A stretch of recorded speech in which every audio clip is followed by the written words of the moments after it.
नमस्कार दोस्तों, आज हम लोग कंगना रनौत और डोनाल्ड ट्रंप के जिस मुद्दे पर बात करने जा रहे हैं, इसे देखकर आपको यही लगेगा कि जहां न पहुंचे रवि वहां पहुंचे कवि। जी हां, आज हम आपको कंगना रनौत का एक ऐसा तहलका मचाता हुआ मुद्दा दिखाने जा रहे हैं जिसे देखकर आप हैरान हो जाएंगे, जिसकी चर्चा भारत, पाकिस्तान, अमेरिका तक देश के कोने कोने में हो रही है।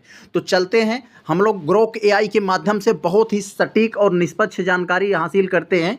तो हम लोग देखते हैं कि कंगना रनौत ने डोनाल्ड ट्रंप को कैसे सबक सिखाया। तो चलिए हम लोग इस बात का एक छोटा सा इंट्रोडक्शन देखते हैं, उसके बाद एक एक बातों को हम लोग बहुत ही सरल तरीके से समझते हैं। कंगना रनौत ने डोनाल्ड ट्रंप को प्रत्यक्ष रूप से कोई सबक तो नहीं सिखाया, लेकिन उन्होंने ट्रंप के एक बयान पर सोशल मीडिया के माध्यम से तीखी प्रतिक्रिया दी, जिसे बाद में विवाद के कारण हटा लिया गया। यह मामला 15 मई 2025 को सामने आया, जब डोनाल्ड ट्रंप ने एप्पल के सीईओ टिम कुक से भारत में आईफोन निर्माण न करने को कहा, इसके बजाय अमेरिका में उत्पादन बढ़ाने के लिए कहा। ट्रंप का यह बयान भारत की मेक इन इंडिया पहल के विपरीत माना गया। यह तो हुआ इंट्रोडक्शन दोस्तों, यही वो मुद्दा है जिसके बाद कंगना रनौत ने डोनाल्ड ट्रंप की जमकर रेला है। तो कंगना रनौत ने अपने पोस्ट में बहुत ही बड़ी बड़ी बातें लिखी हैं, जिसको मैं आपको नीचे दिखाने जा रहा हूं। देखिए, पहले तो उन्होंने कहा ट्रंप भले ही अमेरिका के राष्ट्रपति हों, लेकिन दुनिया में सबसे ज़्यादा पसंद किए जाने वाले नेता भारतीय प्रधानमंत्री नरेंद्र मोदी जी हैं।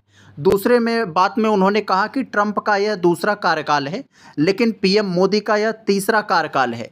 और लास्ट में उन्होंने लिखा कि ट्रंप एक अल्फा मेल हो सकते हैं, लेकिन पीएम मोदी सब अल्फा मेल के बाप हैं। जी हाँ, इसके बाद दोस्तों ये जैसे ही पोस्ट आया, पूरी देश दुनिया में वायरल होने लगा। लोग ट्रंप को टैग करके दिखाने लगे, देखो एक इंडियन एमपी आपको क्या बोल रही है। कंगना ने अपने पोस्ट में यह भी पूछा कि ट्रंप यह रवैया व्यक्तिगत ईर्ष्या है या कूटनीतिक असुरक्षा। इस पोस्ट को लेकर सोशल मीडिया पर काफ़ी हंगामा हुआ और कुछ लोगों ने इसे कंगना की बेबाकी के रूप में देखा, जबकि अन्य कुछ लोगों ने अनुचित माना। हालांकि बीजेपी के राष्ट्रीय अध्यक्ष नड्डा जी को यह पसंद नहीं आई। उन्होंने कंगना को फ़ोन करके इस पोस्ट को हटाने के लिए कहा, क्योंकि यह एक सांसद और पार्टी प्रतिनिधि के रूप में अंतर्राष्ट्रीय नेताओं पर ऐसी सार्वजनिक टिप्पणी करना उचित नहीं माना गया। कंगना ने नड्डा के निर्देश पर पोस्ट को तुरंत डिलीट कर दिया और इंस्टाग्राम से भी हटा लिया और एक नई पोस्ट में सफाई दी कि उन्होंने अपनी निजी राय साझा करने के लिए खेद व्यक्त किया और पार्टी की मर्यादा का पालन करते हुए पोस्ट हटाई।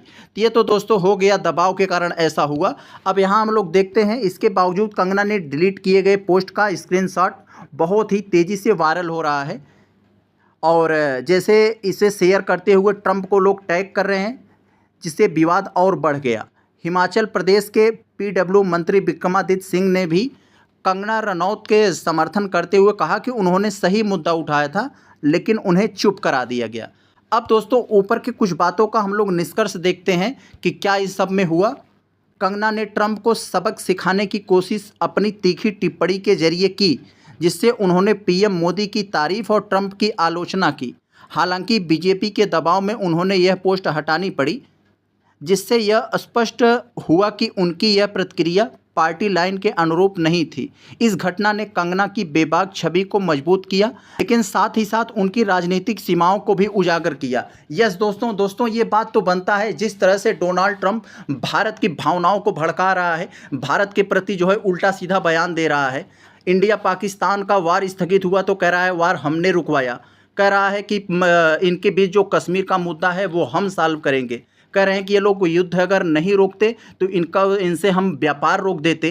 कह रहे हैं कि एप्पल इंडिया में अपनी फैक्ट्री न लगाए। इन सब जो बयान दे रहे हैं, इससे भारत की भावनाएं आहत हो रही हैं और लोग ये अपेक्षा करें कि भारतीय प्रधानमंत्री टीवी पर आएँ और डोनाल्ड ट्रंप के सारी बातों को सफाई दें। को ऐसा क्यों बयान दे रहे हैं? आखिर प्रधानमंत्री नरेंद्र मोदी इस पर चुप्पी क्यों साधे हुए हैं? तो इन सब बात को लेकर बहुत ज़्यादा सोशल मीडिया में हंगामा है।